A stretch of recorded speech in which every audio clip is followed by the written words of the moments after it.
Rafiki, leo nimekuletea habari njema inayotoka katika kitabu cha Yohana sura ya 3 na ule mstari wa 18.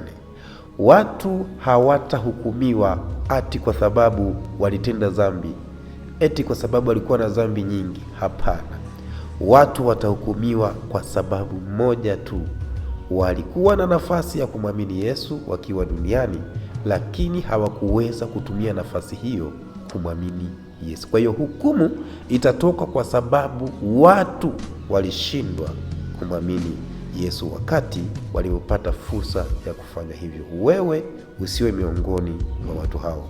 Mwamini Yesu wakati bado una nafasi ya kufanya hivyo. Amwaminie yeye hahukumiwi. Asiyemwamini amekwisha kuhukumiwa kwa sababu hakuliamini jina pekee la mwana wa Mungu. Hiyo ni Yohana sura ya 3 mstari wa 18.